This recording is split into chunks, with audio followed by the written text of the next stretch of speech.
Bonjour à tous et bienvenue avec moi dans cette nouvelle vidéo. Aujourd'hui, on va parler des pandas. Mais non, je déconne. Aujourd'hui, je vais te révéler 10 fonctions méconnues qui vont littéralement transformer ta façon de coder en JavaScript. Alors oui, ces petites pépites sont déjà intégrées dans le support des navigateurs et dans Node.js. Mais peu de devs les utilisent. Et tu sais pourquoi? Parce qu'on ne les connaît pas ou qu'on passe à côté de leur vraie valeur. Et devine quoi? Ces fonctions vont te faire gagner du temps, elles vont te simplifier la vie, elles vont te permettre de te faire couler un café sans bouger de ta chaise de gamer et même de te faire gagner une augmentation de 10K par an. Bon ok, je m'emballe un peu, surtout si t'es dans une SN. Bon allez, promis, j'arrête les blagues pas drôle. T'es prêt? C'est parti, on peut y aller. Un des trucs assez cool que propose la fonction arrayFrom, c'est un deuxième paramètre. Ce deuxième paramètre est peu connu, mais c'est assez puissant. Imaginons par exemple que tu as besoin de créer une pagination qui contient les pages 1 à 10. Grâce à arrayFrom, on va pouvoir faire ça en une seule ligne, pas besoin de boucle. C'est parti. Alors là, sous les yeux, nous avons une constante qui définit le nombre de pages dont on a besoin. On a besoin de 10 pages. Et maintenant, sur la deuxième ligne, on va générer cette fameuse pagination. C'est parti. Voilà, c'est fait. Ça y est, on a généré notre pagination. Regardons ensemble ce que fait ce bout de code précisément. Donc, le premier argument nous permet de définir la taille du tableau. Ici, comme on peut le voir, ça sera donc un tableau de 10 cases. Et le deuxième argument, quant à lui, c'est une fonction de mapping qui est appelée pour chaque élément du tableau. Et ici, on va l'utiliser pour générer ces éléments. Cette fonction va simplement ajouter 1 à l'index de l'élément. Pour l'élément qui a l'index 0, on va donc avoir la valeur 1. Pour l'élément qui a l'index 1, on va donc avoir la valeur 2, etc., etc. Et voilà, on vient de générer une pagination qui va du chiffre 1 au chiffre 10 avec une seule ligne et en utilisant arrayFrom. Pas besoin de boucle compliquée. Voyons un deuxième exemple. Imaginons, nous avons une chaîne de caractères et dans cette chaîne de caractères, par exemple, on veut filtrer tous les chiffres, on veut exclure les lettres et garder les chiffres. Alors le truc, c'est que tu aimerais éviter d'utiliser une regex. Parce que d'un, t'as plus de Doliprane dans ta pharmacie, et de deux, t'as pas envie de poser un RTT pour juste filtrer une chaîne de caractères. Avec arrayFrom, on peut faire ça assez facilement. Voyons ça ensemble. Et voilà, ça y est, grâce à arrayFrom, on a réussi en une seule ligne à filtrer tous les caractères pour garder seulement les chiffres. La valeur de retour est un tableau, mais tu peux assez facilement tout concaténer pour te retrouver avec une chaîne de caractères si tu en as besoin. Avec join, on aurait un résultat à peu près comme ça. Dans le cas où tu travailles avec des ensembles comme set ou des associations comme map, voyons un dernier exemple. Tu peux, avec arrayFrom, assez facilement les transformer en tableaux. Ce qui est pratique avec ces ensembles, c'est que ça permet d'éliminer les doublons assez facilement. Et voilà, avec juste une seule ligne, tu peux générer un tableau à partir d'un ensemble de valeurs unique, où il n'y a pas de doublons. Et voilà pourquoi j'appelle arrayFrom un couteau suisse. C'est une méthode assez cool, permet de manipuler tout type de données. À partir d'aujourd'hui, si tu ne sais pas comment créer un tableau, pense à arrayFrom. Et crois-moi, ça va te simplifier la vie. Voyons maintenant ensemble la deuxième fonction que j'aimerais te présenter. Allez, on continue fort avec une fonction qui peut te faire économiser une bonne dizaine de lignes de code. C'est la fonction groupBy. Si tu n'as jamais utilisé cette méthode, prépare-toi parce qu'elle est très puissante. Prenons le cas où l'on souhaite regrouper des transactions par type. Imaginons, on travaille sur une application de finance et on a une liste de transactions. Et on souhaite regrouper ces transactions par leur type. On a d'un côté les revenus et de l'autre les dépenses. Avec groupBy, on va pouvoir faire ça en une seule ligne de code. Et voilà, c'est fait. C'est assez simple. Ça reste assez lisible. On n'a pas eu besoin de Redux ou d'écrire un objet complexe à la main. Et la deuxième chose qui est assez cool, c'est qu'en fait, avec juste la fonction que l'on passe en argument, ça permet de déterminer comment les éléments sont regroupés. Dans notre cas, nous allons nous retrouver avec un objet qui aura deux propriétés, income et expense, puisque c'est les deux types différents que l'on croise dans ce tableau. Et en fait, dans chaque propriété, on se retrouvera un tableau avec toutes les valeurs qui correspondent. Ça y est. En conclusion, je dirais que si tu travailles sur des listes ou des collections complexes, groupBy va devenir ta fonction préférée. Une fois que tu l'auras utilisé, tu ne pourras plus revenir en arrière.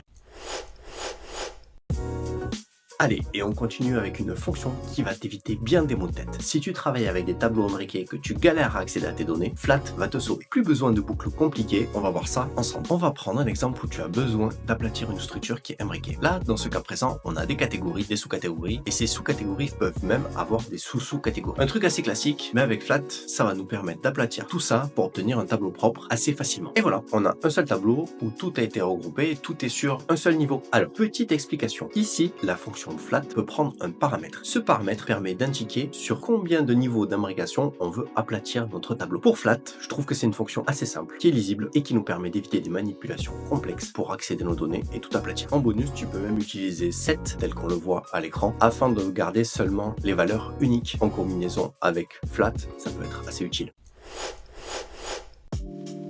Si tu as aimé Flat, prépare-toi parce que FlatMap va te permettre de gagner encore plus de temps. Imagine, tu transformes et tu aplatis tes données en une seule étape. Alors voyons ensemble comment ça fonctionne. Prenons le cas où tu as besoin de générer toutes les variantes d'un produit. Tu as une liste de produits et chaque produit peut avoir plusieurs variantes. Avec FlatMap, tu peux générer une liste complète sans écrire de code complexe. Et voilà, ça y est, on a fait deux actions en une seule étape. FlatMap combine la transformation avec map, tel qu'on la connaît, et l'aplatissement d'un tableau avec flat, tel qu'on l'a vu juste avant. Ça rend le code plus lisible et plus performant, parce que FlatMap est conçu pour la combinaison de ces deux fonctionnalités. Résultat direct, tu obtiens un tableau là, prêt à être affiché ou traité. Et en bonus, il faut savoir que FlatMap permet la gestion des données vides. Si certaines données sont vides, pas de souci, FlatMap les ignore directement, ce qui te permet de garder un tableau super propre. Donc, si tu te retrouves à utiliser map suivi de flat, remplace tout ça par FlatMap. C'est plus rapide, plus clair et assez cool à utiliser.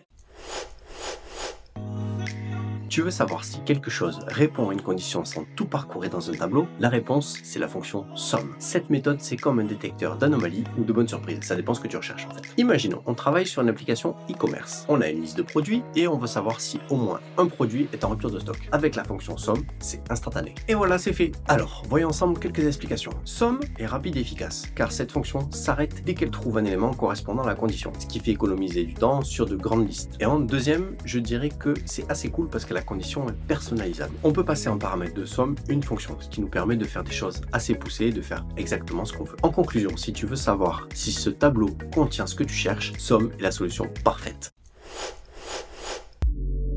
Passons à une fonction qui te permet de poser une seule question puissante. Est-ce que tout est OK dans ce tableau? Si tu veux valider rapidement que tous les éléments répondent à une condition, la fonction Every est là pour toi. On va voir ensemble comment ça marche. Imaginons que tu travailles sur une application de gestion de projet. Tu as une liste de tâches et tu veux savoir si toutes sont terminées avant de passer à l'étape suivante. Avec la fonction Every, c'est super simple. On va voir ça ensemble. Et voilà, on a notre validation globale. Every renvoie true seulement si tous les éléments passent le test. Voici quelques petites explications. Cette fonction Every nous permet de faire une validation globale. Elle va renvoyer true seulement si tous les éléments passent le test. Et deuxièmement, c'est une fonction qui est optimisée pour les performances, un peu comme SOM, parce qu'en fait la méthode va s'arrêter dès qu'elle va trouver un élément qui ne correspond pas, ce qui fait que ça la rend assez rapide. En bonus, il faut savoir que l'on peut l'utiliser avec des valeurs primitives. Cette fonction n'est pas réservée aux objets. Par exemple, si on veut vérifier que tous les nombres sont positifs. Comme on peut le voir dans cet exemple, c'est une action qu'on peut facilement faire avec Every. Donc si tu veux t'assurer que tout est conforme dans un tableau, utilise Every, une méthode simple, puissante et indispensable pour rendre ton code plus propre et plus efficace.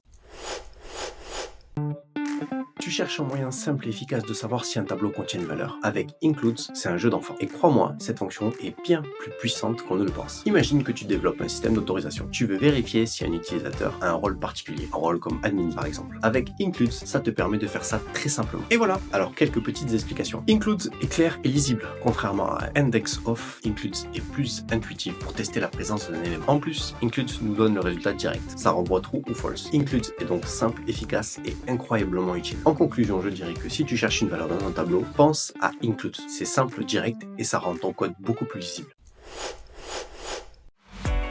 Est-ce que tu sais ce qui m'agace assez souvent? C'est de récupérer le dernier élément d'un tableau. Heureusement, JavaScript nous simplifie la vie avec la fonction at. Imagine, tu gères un historique de navigation. Avec la fonction at, tu peux accéder à la dernière page visitée et même à l'avant-dernière assez facilement. Petite explication, at gère les indices négatifs. On peut utiliser -1 pour accéder directement au dernier élément sans avoir à calculer la longueur du tableau. Et ça, c'est assez pratique. En deux, ce qui est assez cool, c'est que at est assez lisible. Ça remplace des constructions assez complexes lorsqu'on veut calculer la taille d'un tableau. En conclusion, que ce soit pour accéder au début, à la fin ou même quelque part au milieu d'un tableau, at est une méthode simple, moderne et assez indispensable. Un tableau avec une fonction comme sort, c'est assez facile. Le problème de cette fonction, c'est qu'elle modifie le tableau d'origine. Et ça peut vite créer des bugs ou des surprises. La bonne nouvelle, c'est qu'avec la fonction toSorted, tu obtiens un tableau trié sans toucher à l'original. Voyons ça ensemble. Prenons l'exemple concret. Une liste de produits avec leur prix. Tu veux afficher cette liste triée par prix sans risquer de modifier les données d'origine. Avec toSorted, on a la fonction parfaite pour ça. Alors, pourquoi utiliser toSorted? En 1, je dirais qu'elle a l'immuabilité garantie. Pas d'effet de bord, le tableau d'origine reste intact. Et en 2, je dirais qu'elle fait preuve d'une grande adaptabilité, car elle fonctionne avec les nombres, les chaînes et même les objets complexes. Donc, en conclusion, je dirais que si tu veux trier des données proprement et efficacement, toSorted est ta nouvelle meilleure amie. Une méthode moderne et indispensable pour tous les devs JS. Retourner un tableau, c'est super pratique. Mais est-ce que tu sais ce qui n'est pas pratique? Ce qui n'est pas pratique, c'est que la fonction reverse modifie ton tableau d'origine. Heureusement, la fonction toReversed est là pour te sauver. C'est une méthode propre, simple et surtout immuable. Voyons ça ensemble. Imaginons que l'on veut inverser l'ordre des transactions bancaires pour présenter un historique. Et voilà, avec toReversed, c'est fait assez facilement. Alors, pourquoi utiliser cette fonction? 1, je dirais que tout comme la fonction précédente, elle nous garantit l'immuabilité. Aucun effet de bord, donc c'est parfait pour de la programmation fonctionnelle ou tout simplement pour éviter les bugs ou les surprises. En 2, je dirais que c'est une fonction assez polyvalente. Elle fonctionne avec tous les types de tableaux. En conclusion, je dirais que la prochaine fois que tu veux inverser un tableau sans toucher à l'original, pense à cette fonction. Elle est simple, moderne et assez pratique. Modifier un tableau, c'est pratique, mais c'est souvent assez risqué. Tu touches à l'original et tu te retrouves avec des effets de bord inattendus. Heureusement, la fonction ToSpliced est là pour changer la donne. C'est une méthode puissante et immuable. C'est parfait pour garder ton code propre. Prenons un exemple. Imaginons que l'on va ajouter un produit dans une liste. Et voilà, avec ToSpliced, on peut réaliser ça assez facilement. Alors, pourquoi utiliser cette fonction? En 1, comme les deux autres précédentes, je dirais qu'elle nous garantit une certaine immuabilité. Pas d'effet de bord sur les données d'origine. Et ça, c'est très pratique. En 2, je dirais qu'elle est aussi polyvalente. Elle permet d'ajouter, de remplacer ou de modifier des éléments dans un tableau tout en restant assez lisible. En conclusion, je dirais que la prochaine fois que tu as besoin de modifier un tableau proprement et efficacement, il faut penser à cette fonction. C'est une méthode moderne qui est indispensable. Mettre à jour un tableau sans modifier l'original, c'est souvent la galère. Il faut cloner le tableau, trouver l'indice, réécrire tout ça, etc. Heureusement, la fonction with est là pour ça. Elle est là pour nous simplifier les choses. Avec cette méthode, tu peux remplacer un élément spécifique sans toucher l'original. Imaginons que tu veux mettre à jour une grille de jeu. Dans un jeu comme le Morpion, with est idéal pour modifier une case spécifique sans toucher à l'ensemble de la grille. Alors, pourquoi utiliser cette fonction? Je dirais en 1 que comme les fonctions précédentes, elle nous garantit une certaine immuabilité. On n'a pas d'effet de bord, ni de modification accidentelle du tableau d'origine. En 2, elle est assez simple et claire. C'est une méthode lisible et intuitive pour remplacer un élément. Et en 3, comme les autres, elle est adaptée à tous les types de données, que ce soit pour les valeurs primitives, les objets complexes, on peut tout gérer avec. En conclusion, je dirais que si tu veux remplacer un élément sans te compliquer la vie, pense à cette fonction. Comme les précédentes, c'est une fonction moderne, propre et qui est indispensable pour avoir un code maintenable. Et voilà, cette vidéo touche à sa fin. C'était 10 fonctions peu connues mais assez puissantes afin de gérer les tableaux en JavaScript comme un pro. Alors dis-moi de ton côté quelles étaient les fonctions que tu connaissais déjà. Si tu as d'autres astuces, n'hésite pas à les partager en commentaire s'il te plaît. Et si cette vidéo t'a plu, pense à liker, t'abonner et à activer la cloche. Quant à moi, je te dis à bientôt et je te donne rendez-vous dans la prochaine vidéo.